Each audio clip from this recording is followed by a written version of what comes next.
Vidikat Dola, the Jami a chow, a pine con, they are the Nado.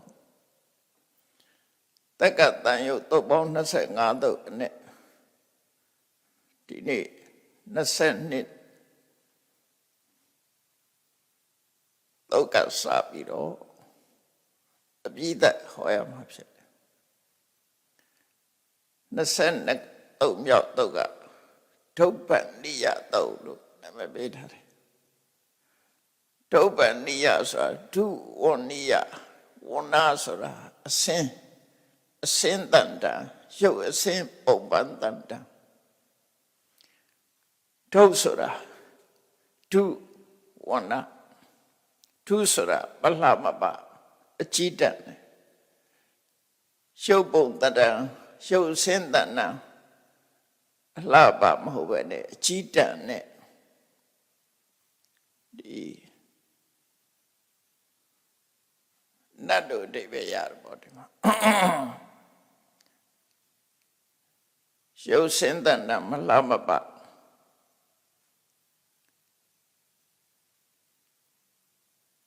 Show so cheetah net. None but the death down. Did ever bar a second alone. She knew beat up your affair. Thou did you sit on Jauman did it, say? Yes, of Yaga Yahanigu Hogera website, darling. Put up over bakery in yet the raw yet called Toba, no. The second on us up it all. She don't take up ship, you get a ship, yeah. In the road, yet call. She called it, don't me, Madu. Pelulu Bioram ho, the Catany, yet cast as a long knuckle in your napset. In the road, yet call. Not the Uha. Toban, no. Show same Bombandanda, Matla wood. Evidama, you saw it. You saw him, Magabu, or Goti Macaw, or Goti Macaw, Yamole, Puquagua, Pai Count JJ, Pudu, I count JJ. You saw him, Madama, you saw it. Show say I left Labau, Puquagua, Pai Count JJ. Erido Bombandana City. Not the Uha, that got that they were made that. They were not made that other knee, did they know hoti? The German tiny sheeted, but Nugala job shop over. Lie out with a tiny day. Eri Jong. Turu Chaja Eri Pukwawane, you so cheated and naha. The German tiny. When I get the pain, Yema, she and do Kabla job shop on my tiny day. Every nut, tiny, I would me no. Dowry na Nadia, Gay show charger. A dim biojare, no. It's Syria with that poor Abuda with that poor. Hey, I was a collider. A young year called over, no. You so cheat and Pukagua. Tinaha, the Jamie near that tiny day. So, did you la Tina? I always accountable. I'm the Abbey. The law you so that Naga. Papilu the Jamie near my last time. I wrote Dowry Naga, not the hope who's rather did. 2 Sunday, not the and look, you so cheated. Naga, the Jamie near my that tiny door. Nadiga, beat him, your jarabo. And look, you so cheat and look. Be a Nadia, a damn pure chinima. Setayata copy quid, you are dowry na osa yandi. Dowry than Nadia, Kulu. Be got not lemon the Jamania that tiny day, you so cheat and light on it. And a little damn shame, pure lady. တထတထသောယခောအဘိရူပတရောစေဝဟောတိတတနိယတရောစပတာရိကသူအတင်းပြောလိုက်တာနဲ့ပဲသူကလှပတင့်တဲ့သွားတယ်အယုတ်ဆိုးဆုံးနှက်ကြီးကချောဆုံးနှက်ဖြစ်သွားအဲ့တော့နတ်တွေကကဲရဲ့စကားပြောလေလေသူကပို့လှလာလေလေနတ်တွေကနော်ယထာယထာတထတထဆိုတဲ့ပါဠိစကားကအင်္ဂလိပ်မှာလည်းပဲဒီလိုဝါကြမျိုးရှိတယ်the more the merrier ဆိုများလေးပြောစရာကောင်းလေးဆိုစကားပေါ့အဲ့ဒါမျိုးလို့ပဲဒီမှာလဲကဲရဲ့လေးလေးလှလေးလေးရှုပ်ဆိုးလိုက်တာလို့ကဲရဲ့လေးလေးသူကလှလာလေးလေးရုပ်ဆိုးလို့အကြည့်တန်လို့ကဲရဲ့စကားပြောနေလေဒီနတ်ကပို့ပြီးတော့လှလာလေးလေးဖြစ်တယ်တဲ့အဲ့တော့တရားမင်းကြီးကတာဝရိသနတ်တွေကအဲ့ဒီချိန်မှာဒီလိုထူးဆန်းအံ့ဩဖွယ်တွေ့ကြုံရတဲ့အခါမှာ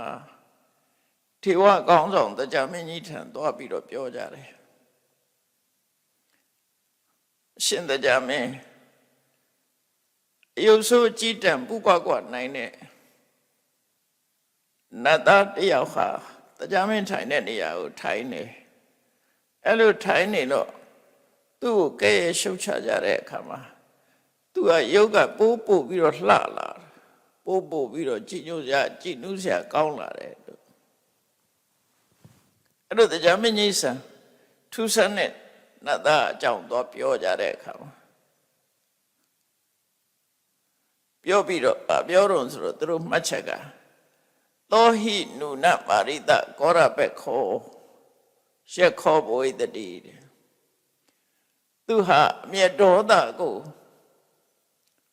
ကောဒပက်ခောဆိုအမျက်ဒေါသကိုစားပစ်တဲ့မျက်ဒေါသကိုဝါမျိုးဖြစ်စီတတ်တဲ့နတ်များဖြစ်နေမလားပေါ့ဒီတဲ့ကသူတို့ကရှိပုံရတယ်ကောဒပက်ခါဆိုကောဒပက်ခါဆိုတာစကလုံးတိုင်ပြောမှဆိုရင်အမျက်ဒေါသကိုစားပစ်သူဆိုတဲ့အဓိပ္ပာယ်ရတယ်ဝါမျိုးပစ်သူအဲ့ဒီကောရဘခါဆိုရရမြနတ်များဖြစ်နေမလားလို့သို့တော့အထက်ကရဆရာမှတ်ချက်ကတော့ကောရဘခါလို့တရားမင်းကြီးကနာမည်ပေးထားတာပါတဲ့သူကတော့တာမန်နတ်တယောက်မဟုတ်ဘူးတဲ့ပြမတူဖြစ်တယ်ပေါ့အထက်ဘုံကပြမကြီးတူဖြစ်တယ်တရားမင်းဟာအလွန်သိခံစိတ်ရှိတယ်လို့ခုံတရင်ကြလို့တကယ်ပဲသိခံစိတ်ရှိသလားဆိုတာစသတ်မလို့တရားမင်းနေရာကိုတက်ထိုင်တဲ့အခါမှာသူ့ရဲ့ပဂတိရုပ်သင်ကိုဖုံးကွယ်ထားပြီးတော့တကယ်ကိုအယုတ်ဆိုးကြည်တန်တဲ့နတ်လောကမှာမတွေ့ဘူးတဲ့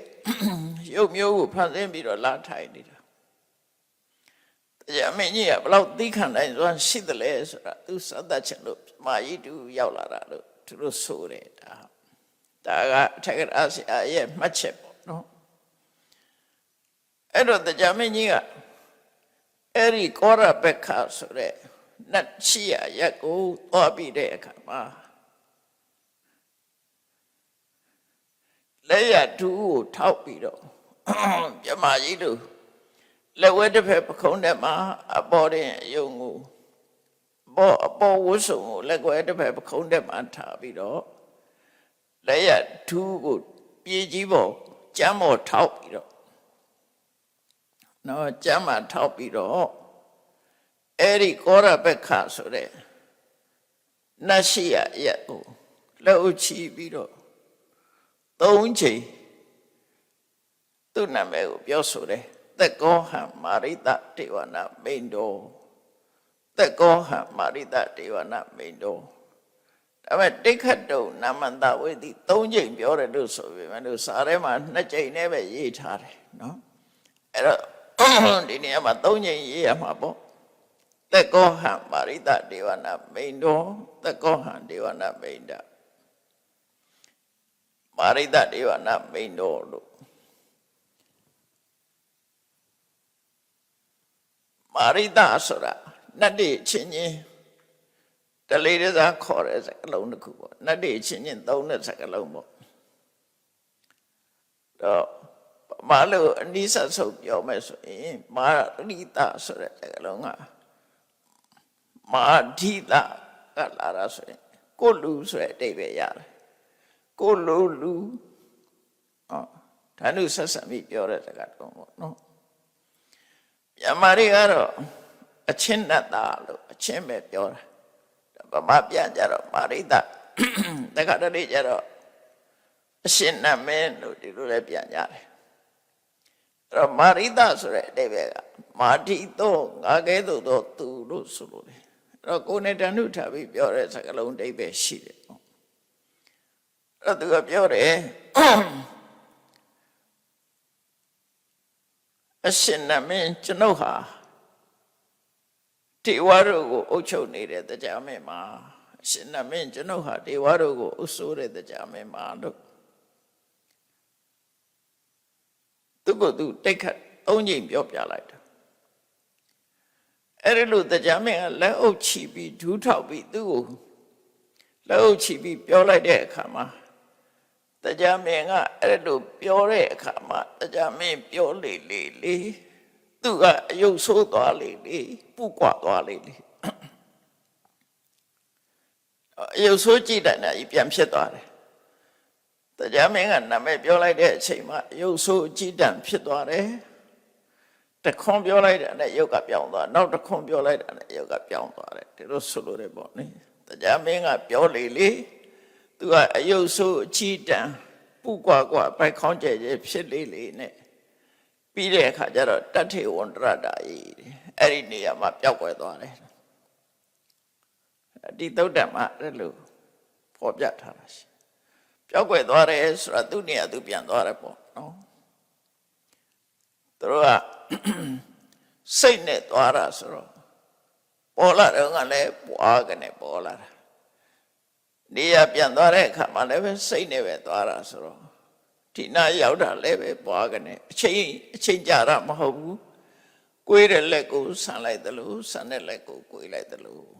ဒီနေရာပြောက်ဟိုနေရာရောက်ပေါ့အဲ့လိုနီးနဲ့သွားတာအဲ့ဒါကိုစာပေကျမ်းကမှာတတ္ထေဝန္တရထာယိတဲ့အဲ့ဒီနေရာမှာပဲပျောက်ကွယ်သွားတယ်လို့သုံးတာအဲ့တော့အဓိပ္ပာယ်ဆိုတဲ့ကမှာပျောက်ကွယ်သွားတယ်ဆိုတာဘယ်သွားတယ်လို့မပြောဘဲနဲ့အဲ့ဒီနေရာမှာပျောက်ကွယ်သွားတယ်လို့ပြောတာသူ့နေရာသူပြန်သွားတယ်လို့ဆိုလိုတယ်တဲ့အိဗယ်ကြတော့သူ့နေရာသူပြန်သွားပြီအဲ့ဒီလိုတရားမင်းရဲ့နေရာကိုလာရောက်ပြီးတော့ပြမတူကစုံစမ်းမှုတယ်အဲ့တော့ဆိုလိုတာကတရားမင်းကြီးဟာတိက္ခဏစိတ်ရှိတယ်ဆိုတာထေဝလောကမှာနာမည်ကြီးတယ်ပေါ့ထေဝလောကမှာနာမည်ကြီးတယ်တိက္ခဏဉ္ခန္တိတရားပြည့်ဝတယ်အဲ့ဒီလိုပြောက်ွယ်သွားတဲ့အချိန်မှာတရားမင်းကြီးကသူ့နေရာမှာသူထိုင်ပြီးတော့တာဝရိန္ဒနတ်တွေကိုတရားဟောတယ်သူ့စကားလုံးတွေနဲ့တာဝရိန္ဒနတ်တွေကိုစကားပြောတယ်ပေါ့နသုပဟတစိတ်တော်မိနဝတေနသူဝတယောနဝောစိရဟံကုသမိကောတော်မယိနာဝဒိဋ္ဌတိ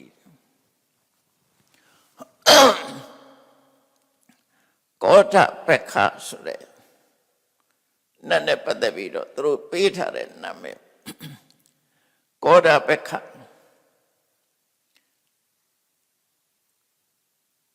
နတုပဟတစိတ်တော်မိသူကဘယ်တော့မှစိတ်တူတဲ့အနေထားမရှိဘူးတဲ့ဘယ်တော့မှစိတ်ထဲမှာမကြည်မနဲ့ဒေါသထွက်တာမရှိဘူးနာဝတေနသူဝနေယောတမန်ရုပ်ပြယုံနဲ့သူ့စိတ်ကိုဆွဲဆောင်နိုင်မှာမဟုတ်ဘူးတဲ့သူ့ကိုစိတ်ဆိုးအောင်လုပ်လို့မရဘူးလို့ပြောတယ်တရားမင်းကြီးနာဝတေနသူဝနေယောသူအဘယ်တော့မှစိတ်တူတာစိတ်ဆိုးတာမရှိဘူးမရှိသည့်အတွက်ကြောင့်သူ့ကိုအလွယ်တကူစိတ်ဆိုးအောင်မလုပ်နိုင်ဘူး နာဝစီရဟံကုသမိသူစိတ်မဆိုးတာကြာလာပြီပေါ့ဒါဒေါသကိုပယ်ထားတာတော့မဟုတ်ဘူးသူဟာစိတ်ဆိုးလေးမရှိဘူးစိတ်ဆိုးမှုကိုပယ်ထားတာစိတ်မဆိုးတာသူ့ဘဝမှာကြာလာပြီအဲ့တော့ခုမှမဟုတ်ဘူး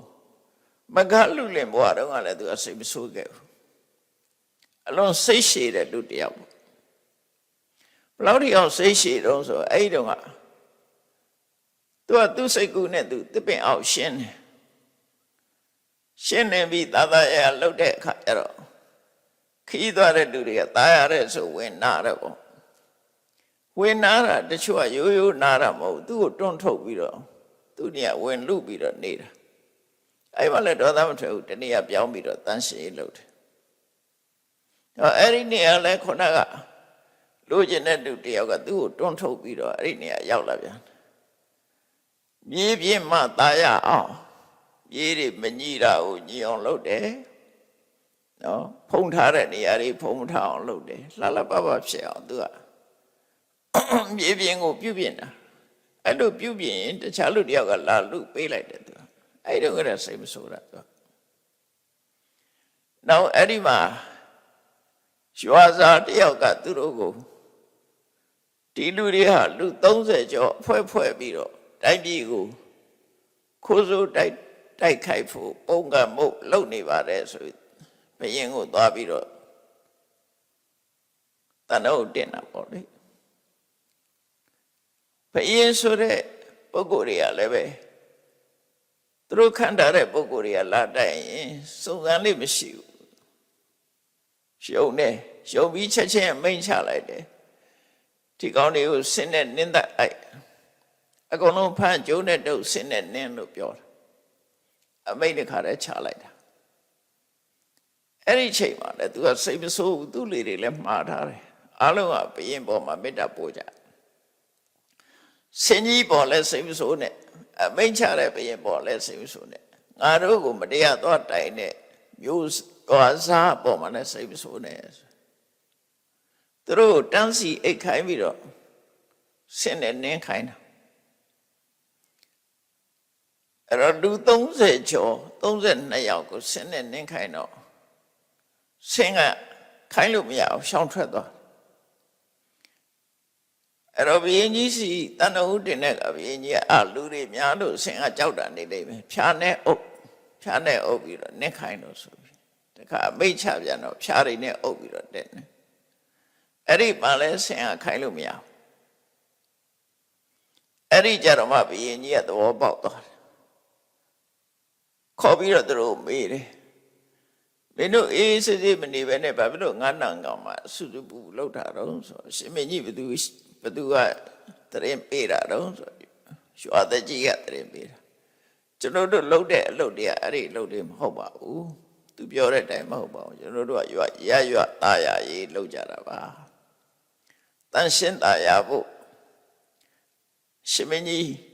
စုံစမ်းလို့ရပါတယ်သူတို့ကရွာตาရရေးတန်ရှင်းရေးជីវတုတ်တဲ့ရေးလှုပ်တာပါလို့ဆိုအဲ့ကြတော့မှဘုရင်ကြီးကသူတို့ပြောတာလက်ခံသွားပြီအဲ့ဒီရွာကိုသူတို့ပိုင်စားပေးလိုက်တယ်သူတို့နင်းခိုင်းတဲ့ဆင်းကြီးကိုလည်းပဲသူတို့ခိုင်းမှုသူတို့ပေးလိုက်တယ်အဲ့ဒီလိုအဲ့တော့လည်းသူပဲတိခံမေတ္တာဘာဝနာပွားပြီးတိခံသည့်အတွက်ကြောင့်ဆင်းနဲ့နင်းသက်ခိုင်းတာတော့ဆင်းကတော့မနင်းဘူးလို့ဆိုတာအဲ့တော့ကလည်းသူကတိခံလာခဲ့တာတော့တိခံတဲ့လေ့ကျင့်ရှိတယ်ဒါကြောင့်မို့နဝစီရဟံကုသမိဘသူကိုမှသူစိတ်မဆိုးတာကြာလာပြီတဲ့ကောတော်မယိနာဝဒိဋ္ဌတိဒေါသဟာသူ့ရင်ထဲမှာမရှိဘူးသူ့ရင်ထဲမှာမတိနိုင်ဘူးအမျက်ဒေါသဟာသူ့ရင်ထဲမှာမရှိဘူးလို့သူတို့ပြောတယ်တဲ့မယိအဲ့တော့ဒါလုံးမှတ်သားစရာကောင်းတယ်နော်သူစိတ်ထဲမှာဘယ်တော့မှသူများပေါ်မကျေနပ်တဲ့စိတ်ဆိုးတဲ့ဟာမျိုးသူမှမရှိဘူးတဲ့စိတ်ဆိုးအောင်လုပ်လို့လည်းမရဘူးတဲ့သူစိတ်မဆိုးတာခုမှမဟုတ်ကြာလာပြီတဲ့ဒေါသအမျက်ဟာသူ့ရင်ထဲမှာလုံးဝမရှိဘူးလို့ပြောတာနော်ဒါသူအနာဂံဖြစ်နေလို့ဒေါသပယ်တဲ့သဘောပြောတာမဟုတ်ဘူး တိခန့်စိတ်ရှိလို့ရှိရင်လည်းစိတ်မဆိုးဘူးလူတွေကအဲ့တော့လေ့ကျင့်လို့ရတယ်ပေါ့ဒါလေ့ကျင့်လို့ရတယ်လေ့ကျင့်ရုံနဲ့ပဲလူတွေရဲ့စိတ်ရိုက်ဆိုတာဟာပြပြင်းလာနိုင်တယ်ပေါ့စိတ်မဆိုးအောင်လေ့ကျင့်ထားတာအဲ့တော့လေ့ကျင့်ထားတဲ့အတွက်ကြောင့်သူ့ကိုစိတ်ဆိုးအောင်လုပ်လို့မရအောင်ခန္တီဝရိယသေလို့ပေါ့နော်ခန္တီဝရိယသေဆိုတာဘလို့စိတ်ဆိုးအောင်လုပ်လို့စိတ်မဆိုး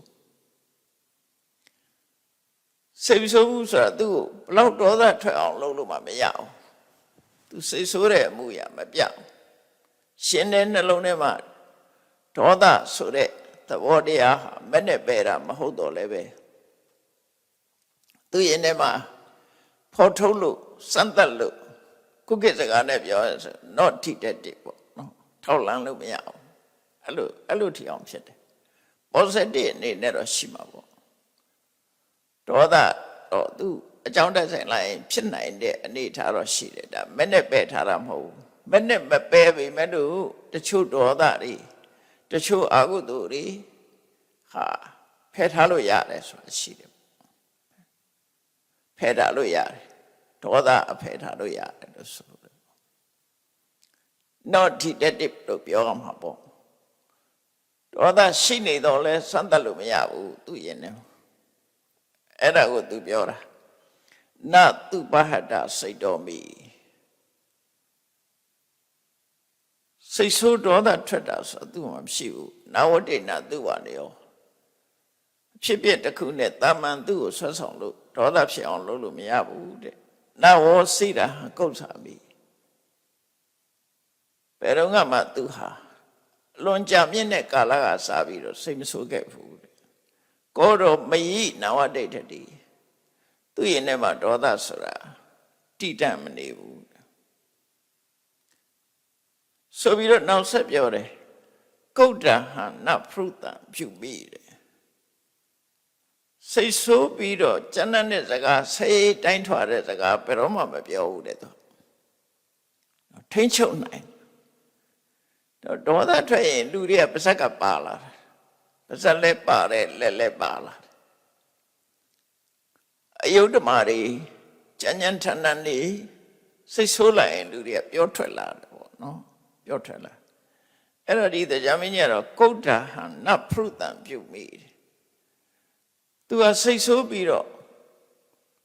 ကျန်တဲ့နာစိတ်တိုင်းထွာတဲ့စကားကျန်တဲ့စကားကိုဘယ်တော့မှမပြောခဲ့ဘူးတဲ့နသဓမ္မာနိကိတ္တေဒေါသဖြစ်တဲ့အကြောင်းလေးသူဘယ်တော့မှထုတ်ဖော်လေးမရှိဘူးတဏ္ဍိကနာမိအတ္တနံတမ္ပတံအဋ္ဌမတ္တနောကိုယ့်ရဲ့အကျိုးစီးပွားကိုချိုးကိုစီးပွားစားဒေါသဟာကိုယ့်အတွက်ကောင်းကျိုးပေးတယ်ဒေါသကင်းတဲ့မေတ္တာသီတာလည်းကိုယ့်အတွက်အကျိုးရှိတယ်ဆိုတဲ့ကိုချိုးကိုစီးပွားကိုသိမြင်ပြီးတော့ကိုယ်စိတ်ကိုဒေါသမဖြစ်အောင်သူနှိပ်ကွက်ခဲ့တယ်နှိပ်ကွက်ထားတယ်လို့သူတို့ပြောတာအဲ့တော့မဲ့နဲ့ပဲ့ထားလို့မရှိတာမဟုတ်ဘူးသူနှိပ်ကွက်ထားလို့သူရင်ထဲမှာဒေါသကိုသူကအနိုင်ယူထားတယ်တဏ္ဍိကနာမိအတ္တနာကိုဆိုတာကိုစိတ်ကို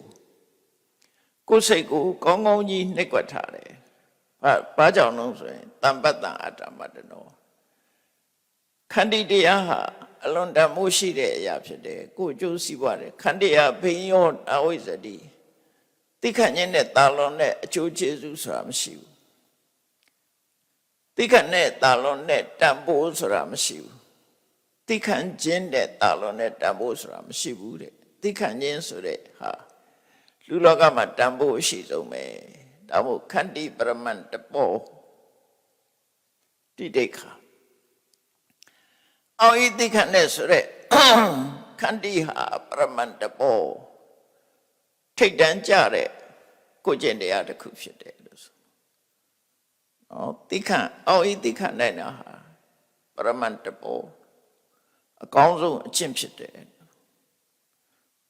ဘာကြောင့်အကောင်းဆုံးအကျင့်လို့ခေါ်ရတယ်လဲလို့ဆိုရင် နော်ကုသိုလ်မှန်သမျှခန္တီရှိမှဖြစ်နိုင်တာခန္တီယယတ္တဝဝတ္တရေတဲ့ခန္တီနဲ့သိခံမှုနဲ့စပ်ပြီးတော့မှကုသိုလ်တွေကဖြစ်နိုင်တာဒါကြောင့်မလို့သိခံခြင်းရဲ့အမြဲတမ်းတမှုချီမာတယ်လို့တော့တရားမင်းကြီးကအဲ့ဒီလိုဒါသိခံမှုနဲ့ပတ်သက်ပြီးသူကသူပြောတာတာဝရိန္ဒနတ်တွေကိုတရားမင်းကြီးပြောတဲ့စကားအလုံးမှတ်သားစရာကောင်းတယ်ပေါ့နော်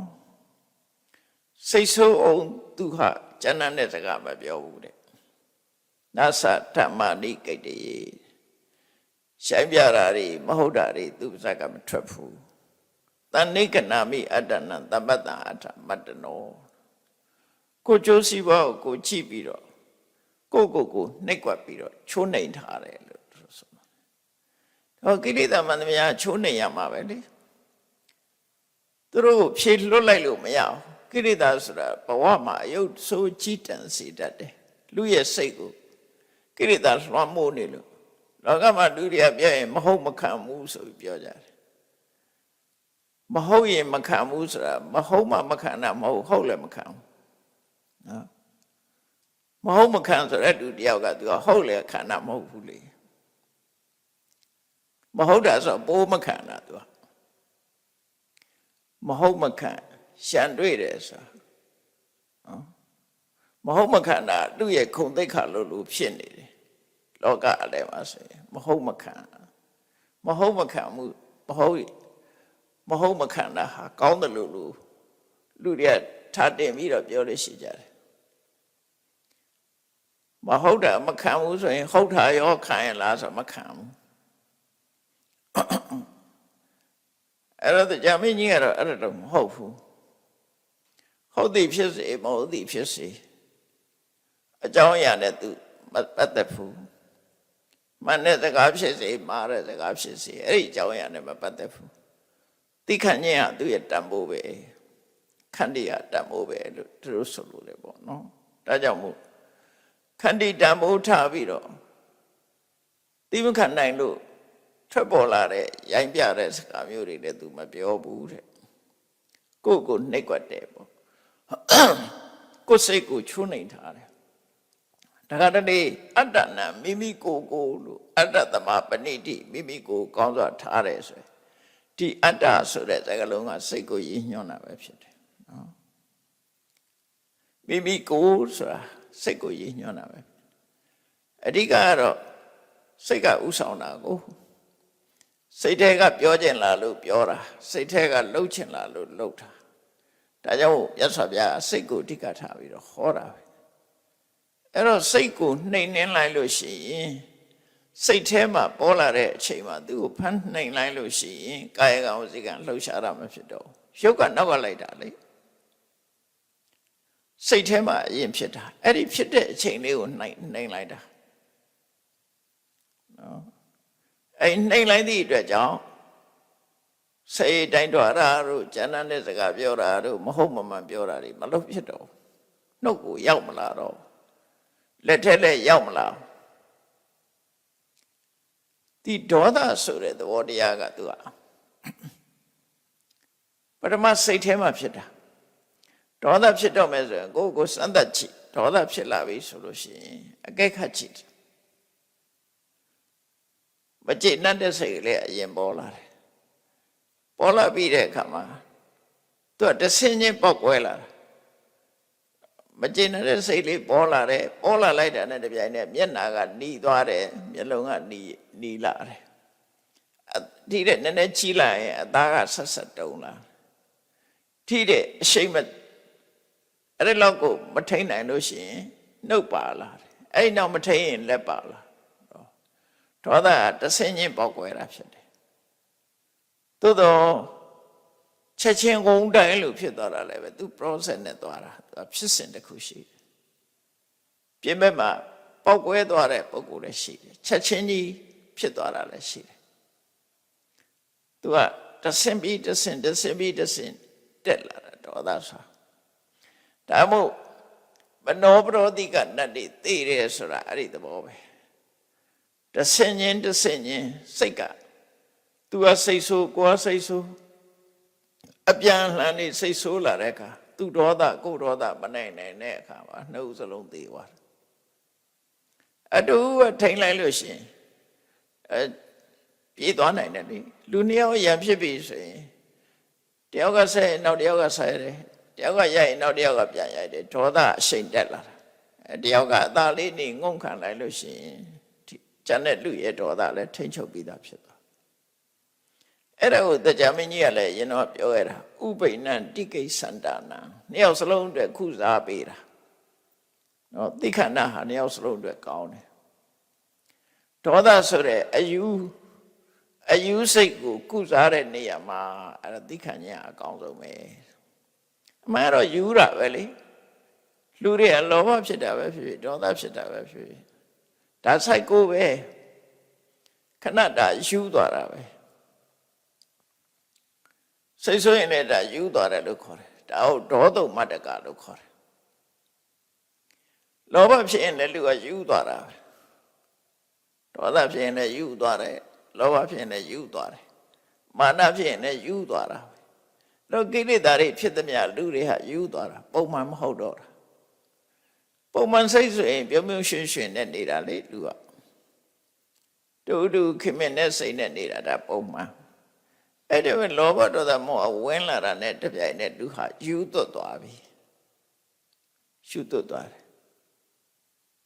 အဲ့တချို့ကတော့ဒီစကလုံးကိုကောင်းတဲ့ထင်ပြီးတော့သုံးကြသလားမသိဘူးဝါဒနာပါရာကိုယူသွတ်တယ်လို့လည်းသုံးရတယ်နော်ဝါဒနာပါတယ်ဆိုတာဝါဒနာပါတယ်ပဲပြောလို့ရပါတယ်ယူသွတ်တယ်ဆိုတာကျတော့ဆိုးသွားတယ်အဲ့တော့ဘာကိုလိုက်ပြန်လို့ဆိုခရစ်စီဆိုတဲ့စကလုံးကိုလိုက်ပြန်တဲ့တူတွေကြရတာအင်္ဂလိပ်က crazy ဆိုအယူအမှုဖြစ်တယ်ဆိုတာမျိုးအဲ့ဒါကိုလိုက်ပြန်ပုံရတယ်ကြာသို့တော့ယူသွတ်တယ်ဆိုတာကြတော့ဗမာစကားမှာတော်တော်လေးဆင်မြင်သွားတယ်မကောင်းတဲ့အဓိပ္ပာယ်ပဲမှာရသွားတယ်ပေါ့နော်မကောင်းတဲ့အဓိပ္ပာယ်ကိုမြင်သွားတယ်တော်တော်များများကအမလီအကဝါဒနာပါရင်လည်းအကယူသွတ်တယ်လို့ပြောတယ်ပချီဝါဒနာပါရင်လည်းပချီယူသွတ်တယ်လို့ပြောတယ်အစာဝါဒနာပါလဲအစာယူသွတ်တယ်ဖြစ်နေအဲ့တော့ယူရတွေကများလုံးအချီရှူရတွေများသွားတချို့ကတော့သူက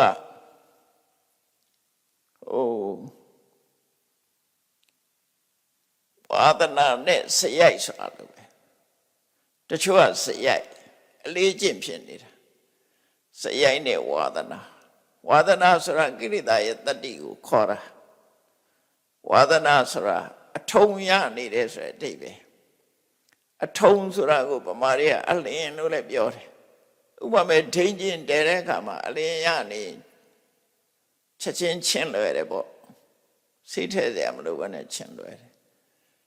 ချင်းဘက်တဲတဲ့အခါတို့လည်းပဲချင်းလွယ်တယ်ဒါအလင်းရတယ်လို့ခေါ်တာအဲ့ဒါဝါဒနာဆိုတာအဲ့ဒါပြောတာအလင်းရနေတာနော်ပလင်းထဲမှာအရက်ထည့်ထားတဲ့ပလင်းဟာအရက်တွေသွန်ပြလိုက်ပေမဲ့အရက်တွေကုံသွားပြီမဲ့လို့အရက်နှံ့ကြမ်းအဲ့ဒါမျိုးဝါဒနာလို့ခေါ်တာကိရိတာတွေကုံသွားပြီမဲ့ကိရိတာအနံ့အသက်တွေအပြောက်သေးတာအဲ့ဒါကိုဝါဒနာလို့ခေါ်တယ်မြတ်စွာဘုရားတပါးပဲအဲ့ဒီဝါဒနာပြောက်တာကျန်တဲ့ယဟန်တွေမပြောက်ဘူးယဟန်နာတွေကကိရိတာကိုပယ်တဲ့အခါမှာအနံ့အသက်တော့ကျန်ရတယ်အဲ့ဒါဝါဒနာလို့ခေါ်တယ်အဲ့ဒီဝါဒနာဆိုတဲ့အနံ့အသက်ကျန်တယ်ဝါဒနာဆိုတဲ့စကားလုံးကထုံမှန်းခြင်းလို့အဓိပ္ပာယ်ရတယ်တော့ကိုဝတ်တဲ့ဝတ်တွေမှာအနံ့ကောင်းလို့ဆိုပြီးတချို့ကအမွှေးကြိုင်လေးတွေထည့်ထားတယ်လေဆွဲပန်းတွေထည့်ညှက်ထားတယ်တို့စွန်ပန်းတွေတို့မွှေးကြိုင်တဲ့အနံ့တွေပေးထားတယ်အဲ့ဒါထုံမှန်းတယ်လို့ခေါ်တာအဝါဒနာဆိုတဲ့အဓိပ္ပာယ်အဲ့ဒါအနံ့ကူးဆက်နေတာအဲ့ဒါဝါဒနာလို့ခေါ်တယ်စရိုက်ဆိုတာတော့အကျင့်ခေါရွကျိုးနေတဲ့ပုံပန်းတန်ထာစရိုက်ကတော့လှုပ်ရှားမှုနဲ့ပတ်သက်တဲ့စရိယာဆိုတာသူ့ရဲ့ပြောပုံဆိုပုံနေပုံထိုင်ပုံဟန်မူရာကဒါစရိုက်စိတ်ထဲမှာမပယ်နိုင်တာကဝါဒနာစိတ်ထဲမှာရှိနေတဲ့တတ္တိတွေကပေါ်လွင်နေတာကဝါဒနာ အဲ့ဒီဝါဒနာကိုဆွဲပြုပြီးတော့ပြောပုံဆိုပုံနေပုံထိုင်ပုံအမှုရမပြောင်းတာကစရိုက်အမှုစရိုက်နဲ့ဝါဒနာဆိုပြီးတော့အဲ့လိုဆိုတာနော်အဲ့တော့လောကမှာစရိုက်နဲ့ဝါဒနာဆိုတာကိုယ့်ကိုသိပြီးတော့ရှော့ချလို့ရတယ်ပြင်ဆင်လို့ရတယ်အဲ့လိုမဟုတ်လို့ရှိရင်ပို့ပြီးတော့ဆိုးလာတတ်တယ်ပေါ့ဒါကြောင့်စရိယာဆိုတဲ့စကားလုံးကအဲ့ဒါကိုပြောတာလူတယောက်ရဲ့အမှုအကျင့်အလေးအကျင့်ရနေတဲ့အမှုအကျင့်ပေါ့နော်အဲ့တော့တရားမင်းကြီးကတိခတ်နဲ့စိတ်တက်နဲ့တိခတ်နဲ့ဘယ်လိုလုပ်လို့စိတ်မဆိုးအောင်နေတတ်တဲ့အမှုအရာအပြုံးမပြတ်နေနိုင်တဲ့အမှုအရာတရားမင်းကြီးမှရထားတယ်လို့သူတို့ဆိုလို့တယ်ပေါ့ဒါကထိသုံးနဲ့ပတ်သက်ပြီးတော့ရှင်းပြနောက်တစ်သုတ်ကတံပရိမာယာသုတ်လို့ခေါ်တယ်တံပရိမာယာဆိုတာတံပရဆိုတာအတုရခေါင်းဆောင်သူ့ကိုပဲဝိပဿစိတ်တိလို့လည်းခေါ်တယ်နော်သူ့နာမည်ရင်းကတံပရသူဟာသူစာတရားမင်းကြီးရဲ့ဇနီးသူစာရဲ့ဖခင်ဖြစ်တယ်အတုရနာမည်ဝိပဿစိတ်တိအတုရတရတော့ရှင်းနာမှာပြောခဲ့တယ်လို့ရသေးတွေကသူ့ကိုဘေးမဲ့ပေးဖို့တောင်းတဲ့အခါကျတော့ဘေးမဲ့မပေးဘူးဘေးဒုက္ခပဲပေးမယ်ဆိုပြီးတော့ရသေးတွေကိုစော်ကားမော့ကလုပ်ခဲ့တယ်အဲ့ဒါနဲ့ရသေးတွေကသူ့ကိုကျိန်ဆဲကြတာအမြဲတမ်းဘေးရန်တွေ့ပါစေဘေးရန်ဘယ်တော့မှမကုန်ပါစေနဲ့ဆိုရင်သူဘေးဒုက္ခတွေရောက်ပါစေဆိုရသေးတွေကကျိန်ဆဲလိုက်တာအဲ့ဒီအစားပြီးတော့သူဟာစိတ်ယောဂလို့ဖြစ်သွားတယ်ညအိပ်ပျော်နေလို့ရှိရင်သူ့ကိုဝိုင်းပြီးတော့လှမ်းနေနဲ့ထိုးနေသလိုလန့်ပြီးတော့အော်တယ်ဆို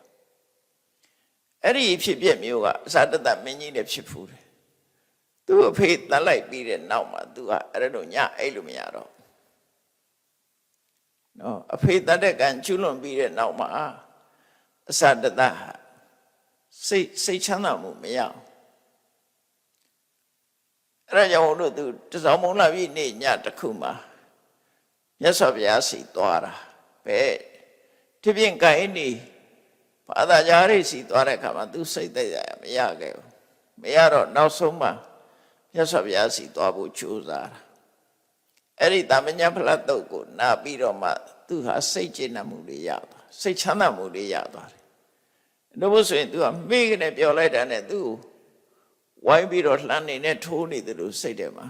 နိုင်မဲခေါ်တာပေါ့နော်အိမ်မဆိုးတွေမက်တာအခုဝေပတ်အိမ်မဆိုးတွေမက်တဲ့အခါမှာလန့်နှုတ်ပြီးတော့အော်ပြီးတော့ဟုတ်လားဒါအိမ်မဆိုးမက်တဲ့ပုဂ္ဂိုလ်တွေတွေ့ဘူးပါလိမ့်မယ်တချို့ကြတော့အိမ်မဆိုးတွေမက်တာနော်အိမ်မထဲမှာကိုလိုက်တတ်နေတယ်ကိုလမ်းနဲ့ထိုးတယ်ဆိုအဲ့ဒီလိုဟာမျိုးတွေမက်တာပေါ့နော်ဒုက္ခပေးတာတွေအဲ့ဒီမှာနိုးလာတဲ့အခါမှာရှင်းတုံပန်းတုံနဲ့ကြောက်လန့်ပြီးတော့အော်ပြီးနိုးလာတာအသတ္တသမင်းနဲ့အဲ့လိုဖြစ်ခဲ့တယ်အခုဒီဝိပဿစိတ်တိအတုရာသူ့နာမည်ကတံပရလည်းရသေးရဲ့ကျိန်ဆဲမှုကြောင့်သူ့လည်းပဲအဲ့ဒီညမှာအိမ်ရင်ကနေပြီးတော့မကောင်းတဲ့အိမ်မက်တွေမဲ့ပြီးလန့်နိုးအော်ဟစ်လာအဲ့ဒီကစပြီးတော့သူစေယောဂတစ်ခုတစ်မျိုးဖြစ်လာတယ်ဒါမှမဟုတ်ဝိပဿစိတ်တိလို့ခေါ်တယ်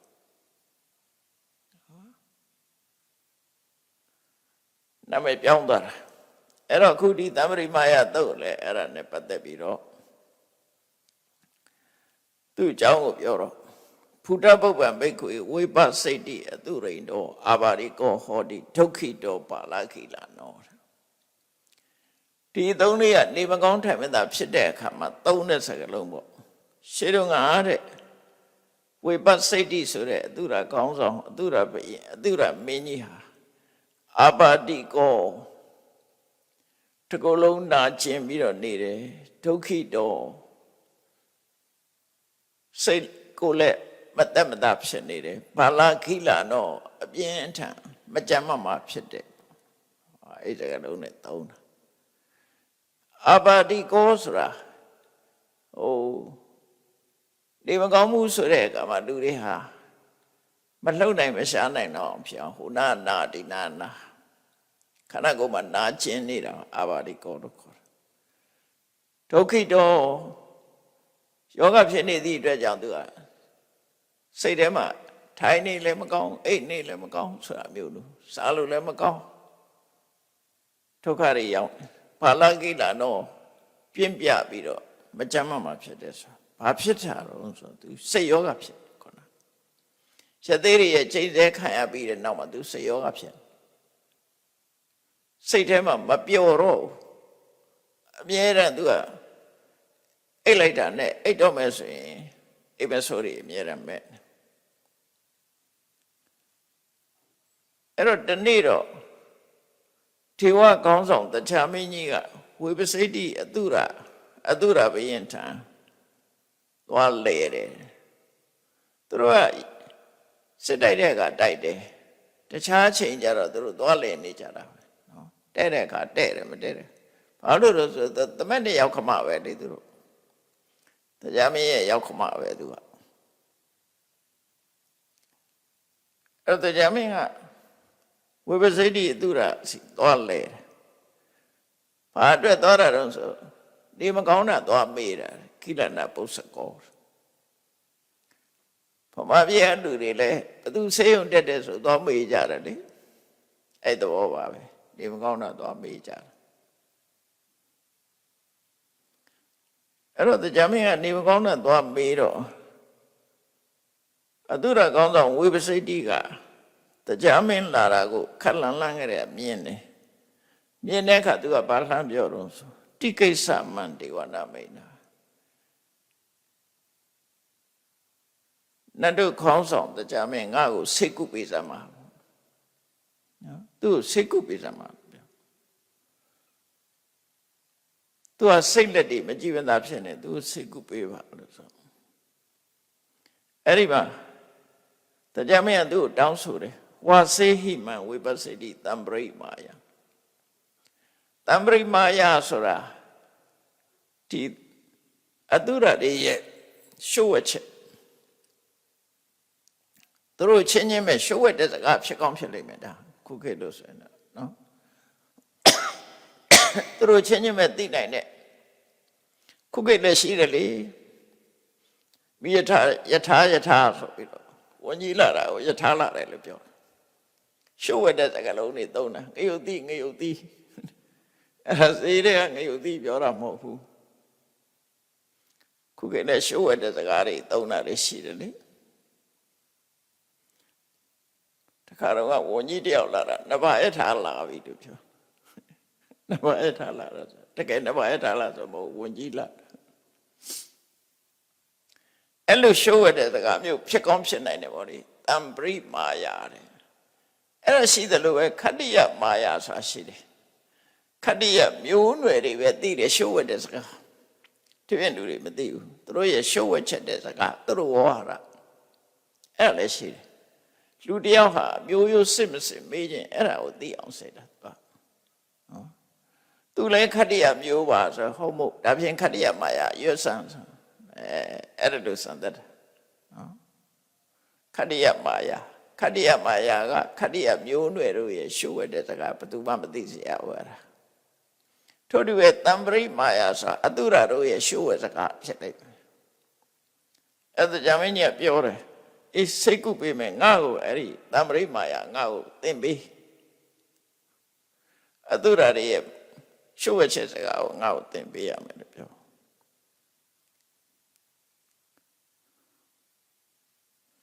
အဲ့တော့အတုဝိပဿိတိကဘာပြန်ပြောတော့ဆိုနတ္တဝဟံဝါစေမိယဝဟံမာရိတအတုရိပရိပု္ပ္ပာမိ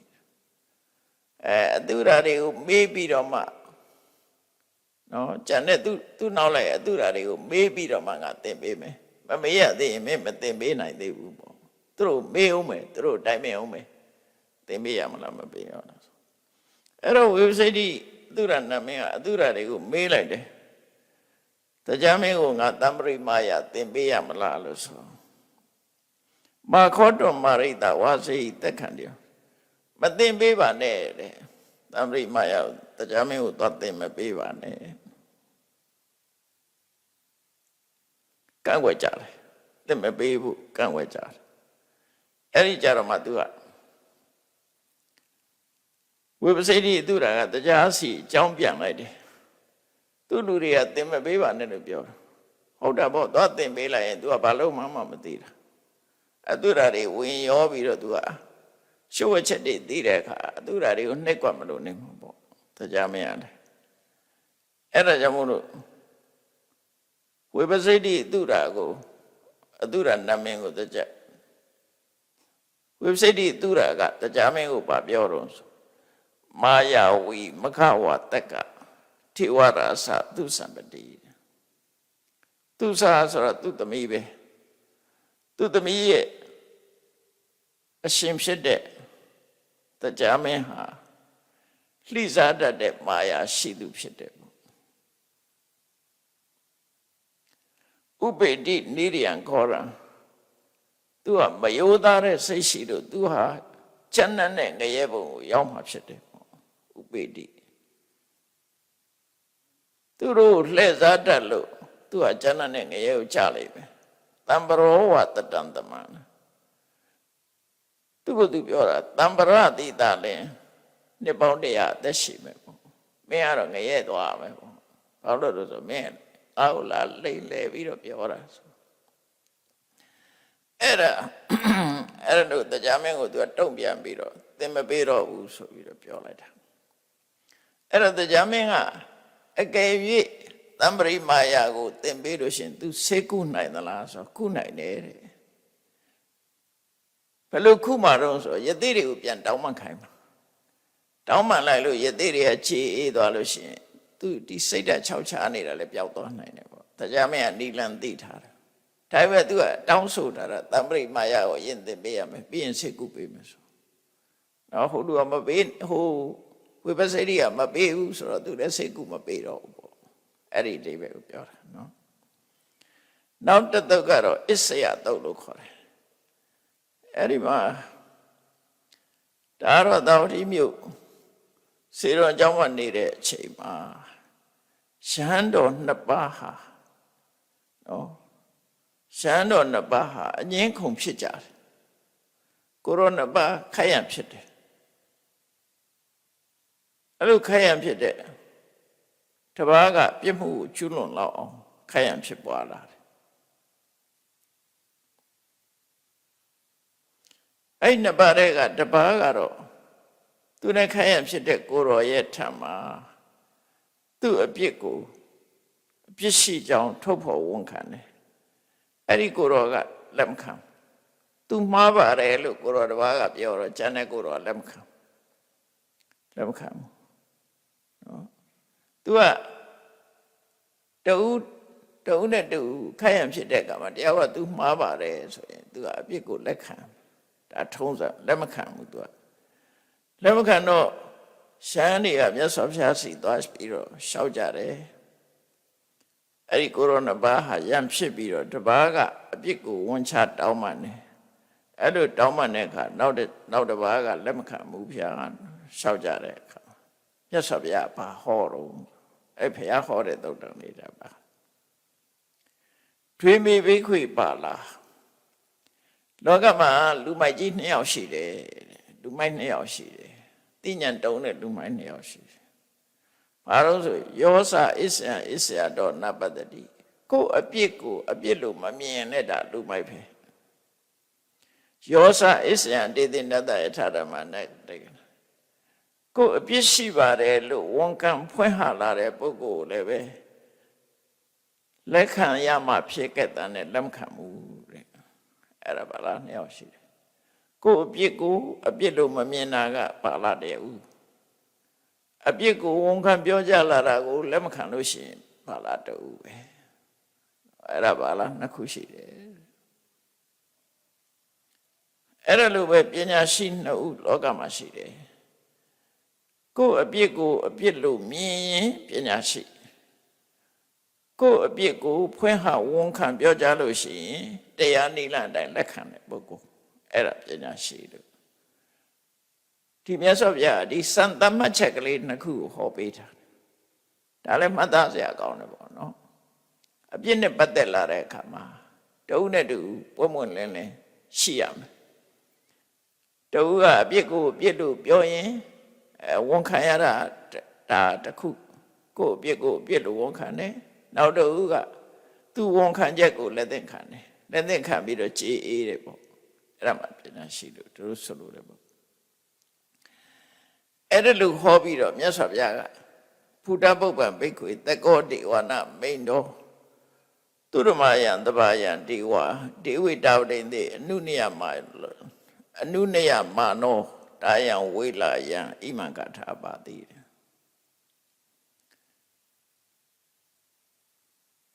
တရားမင်းကြီးကအဲ့ဒီခါမှာကာထာရွတ်ပြီးတော့နတ်တွေကိုသူရမသဘင်မှာနတ်တွေကိုဟောပြောတယ်တဲ့ကောတောဝဝတမအာယတုမာစမိတ္တိဟိဝောစရာအကရဟိယမကရဟိထမာစပသိဋ္ဌပိတုနံအထပပသနံကောရောပပတောဝဘိပတ္တိတရားမင်းရဲ့ဆုံးမစကားနတ်တွေကိုသူကဆုံးမတာကောရောဝဝတမ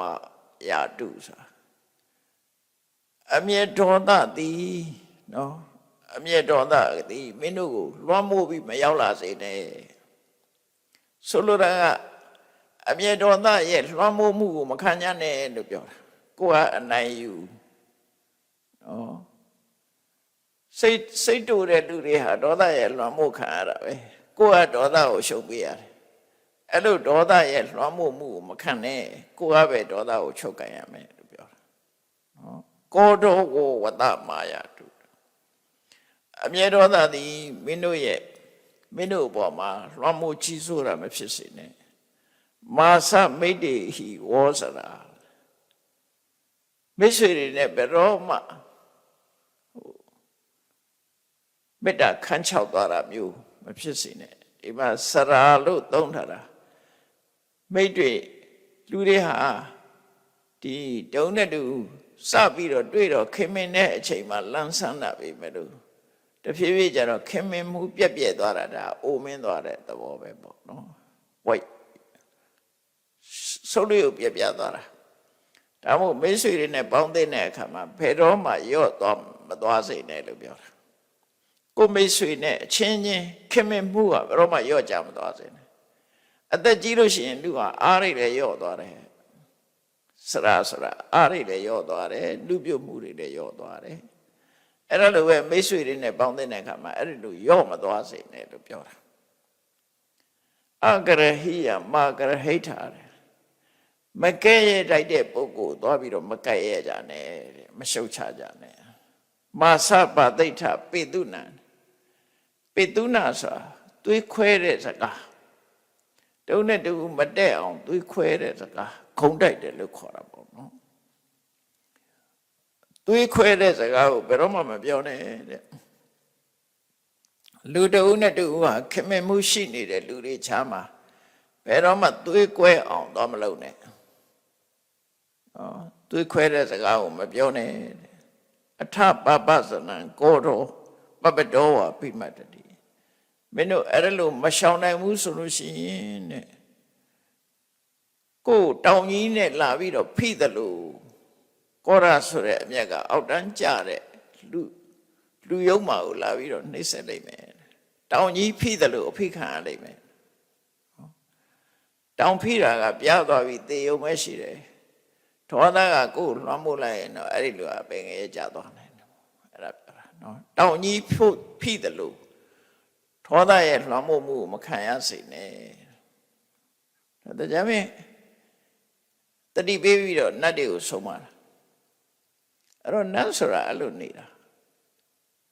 တ လူပြေကနတ်တွေကတော့အဲ့လိုမဟုတ်ဘူးထင်တယ်နော်တချို့နတ်တွေကမဟုတ်ဘူးပေါ့ဒုက္ခပေးဖို့တွေရှိတယ်ပေါ့တချို့က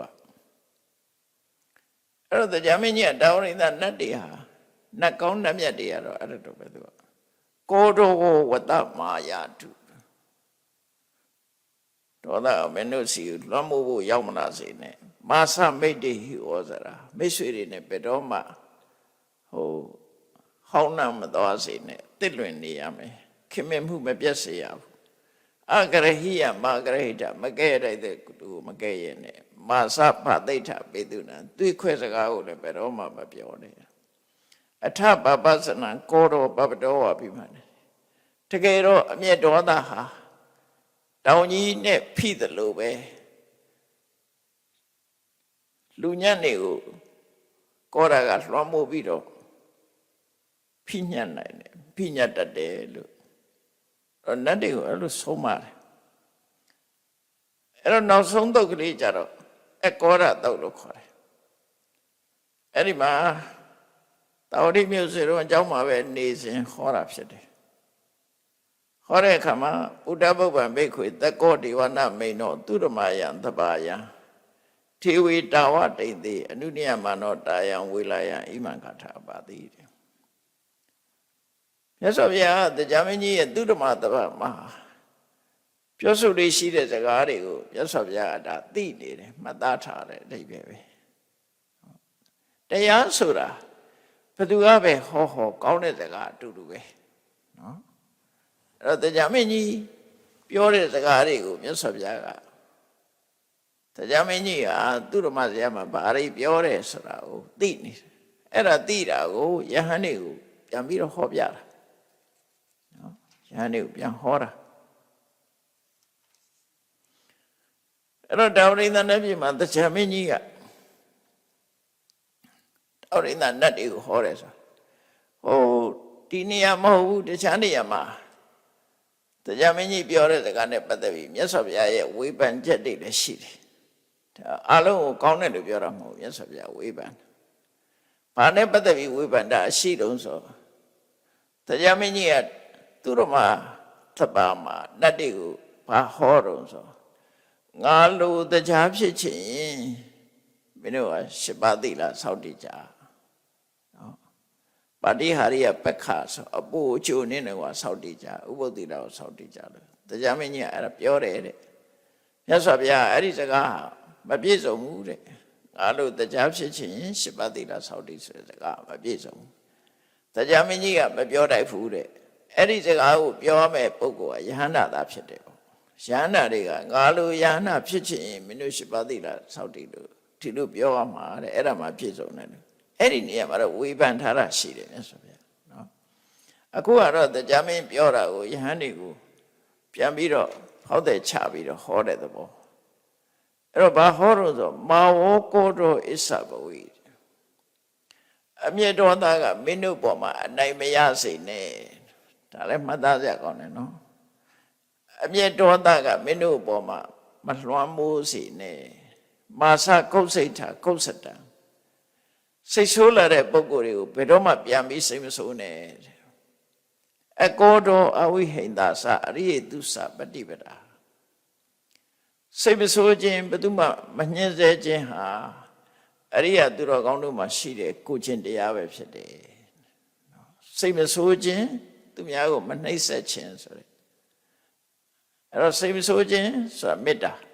မနှိပ်စက်ခြင်းဆိုတာကရုဏာတော့မေတ္တာကရုဏာဟာအရိယသူတော်စင်တို့ရဲ့အချင်းဖြစ်တယ်သူဆိုလိုတာစိတ်မဆိုးတဲ့တရားမညှင်းဆဲတဲ့မညှင်းဆဲမှုကင်းတဲ့တရားနော်